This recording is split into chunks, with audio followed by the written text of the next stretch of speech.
Hello, everyone. So I'm back again with another exciting talk article, which is important for MRCOG, MRCPI, and FCPS candidates.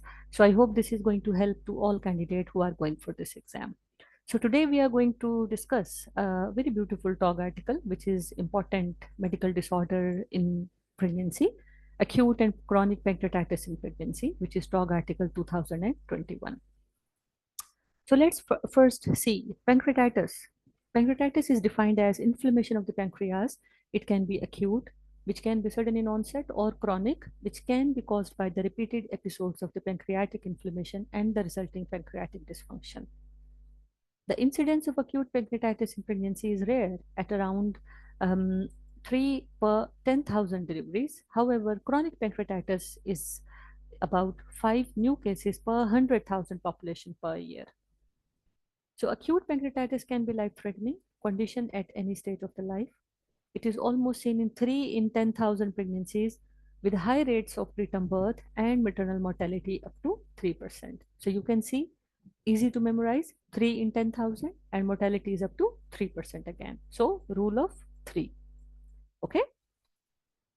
So acute pancreatitis is more common with advanced gestational age and the postpartum period as well, which coincides with the increasing frequency of the gallstones in pregnancy. So that makes the gallstone as the highest frequently seen pathology in the cases of acute pancreatitis, followed by 25% alcohol and 25% of the other causes.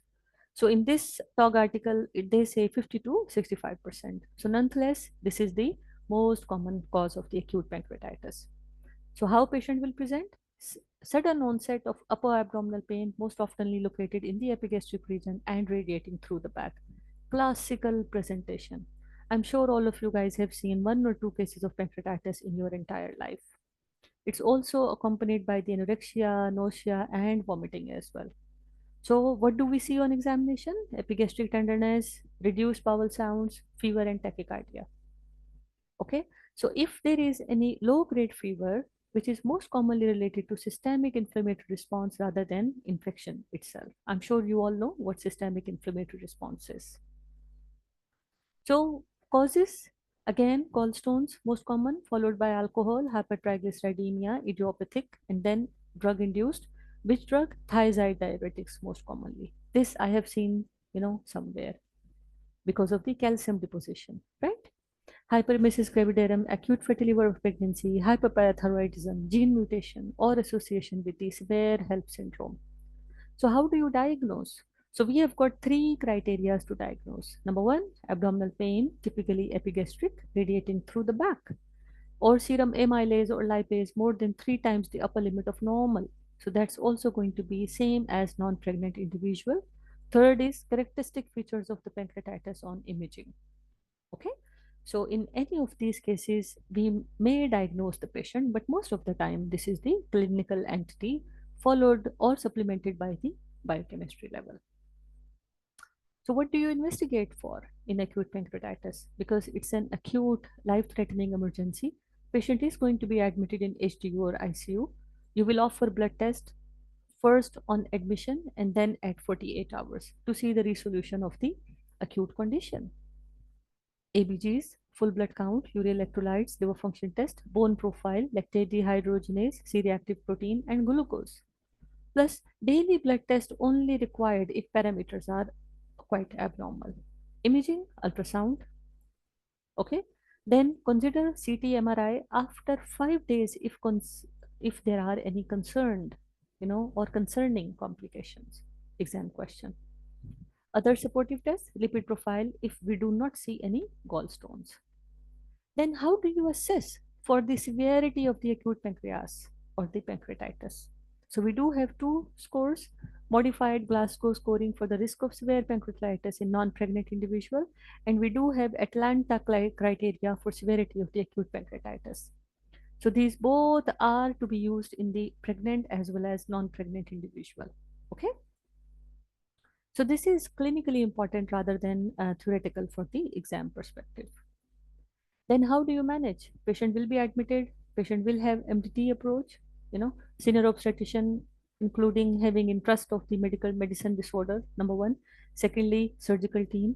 nutrition team, medical, the specialist. So, the all these specialists are going to be involved in the patient's care. Okay. Then analgesic, because it's a painful condition. All right. Then there is going to be VTE prophylaxis, nutrition in terms of, because if patient cannot take oral, so you have to give her some, the tube feeding, either NG tube or nasovaginal tube. So it's better not to put directly on the TPN until unless patient is, the in the severely acute compromise. Antibiotics if patient has any proven infection, imaging if complications is there like CT or MRI, treatment of the complications if there is any, or modification of the risk factors. Okay, this needs to be looked at closely. We have just said gallstones are the most important cause of acute pancreatitis, isn't it? So, what we will look at, we will be looking at the removal of gallstones, removal of gallbladder itself, right?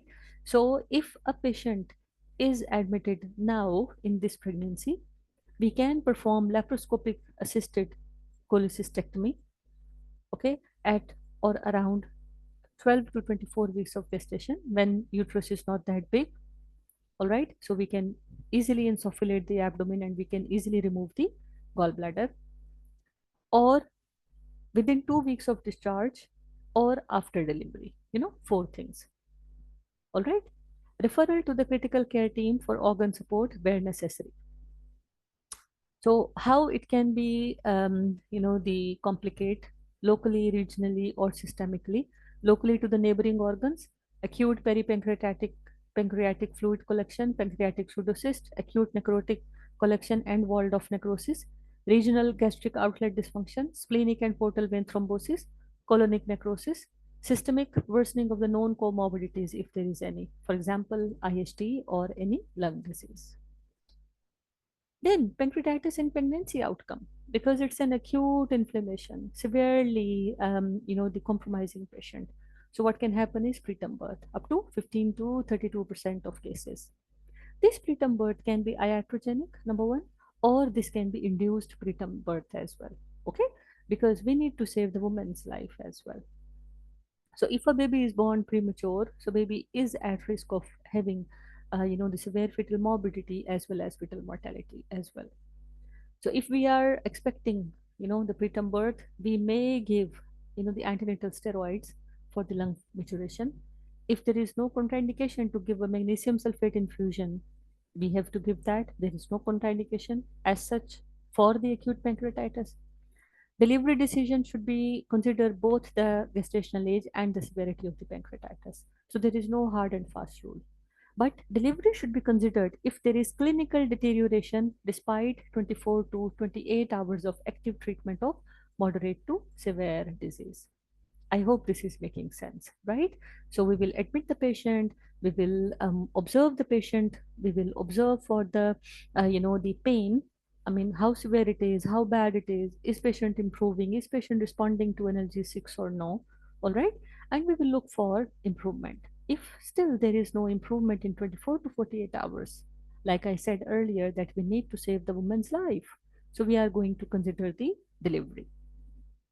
Okay, so now we will talk about chronic pancreatitis. Chronic pancreatitis, as name suggests, progressive inflammation of the pancreas, which will cause irreversible damage of the parenchyma that leads to endocrine and the exocrine dysfunction. It's multifactorial. Most common cause is alcohol, exam question, plus recurrent episode of severe acute pancreatitis. And how does it present? It presents with abdominal pain, okay, which requires regular opioid analgesics. Regular, right? Because it's a repeated episodes, one after one. Okay. So how do you score the pain? So pain score is going to be because of the McGill pain questionnaire or the McGill pain score.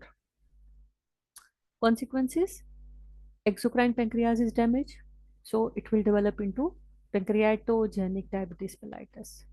Plus, it will manifest into the recurrent episodes of diarrhea, bloating, cramping with meals, abdominal pain, steatorrhea, and weight loss.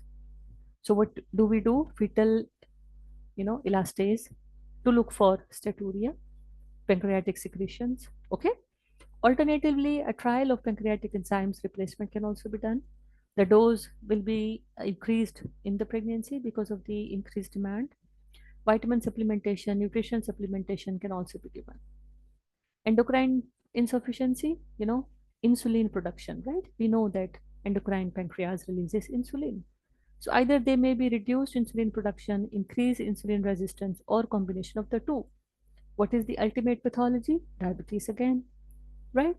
So a pregnant woman with a history of chronic pancreatitis should have an OGTT arranged at booking if not previously diagnosed with diabetes. Plus, early involvement of a specialist diabetes team is also advised.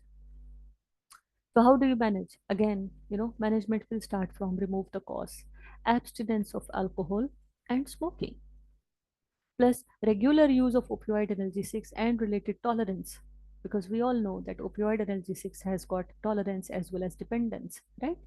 So it will also affect the choice and dose of the analgesia in labor. And if the mother has been on regular opioid analgesics, then the neonate will need to be monitored for signs of withdrawal after birth as well, because the same amount of opioid will be transferred transplacentally to the neonate as well, right? So after delivery of the birth, baby will be handed over to pediatrician to look for any signs of withdrawal. Usually they are going to be kept for 24 to 48 hours observation. All right. So this was all about pancreatitis in pregnancy, acute and pancreas. I hope this is going to be useful for all upcoming, the candidates who are going for exam. So in case of any query, in case of any, the question, you may reach out to me. Okay.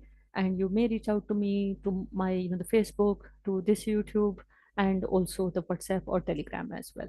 All right. So I will be talking about another exciting, the topic in upcoming week. Thank you so much and all the best.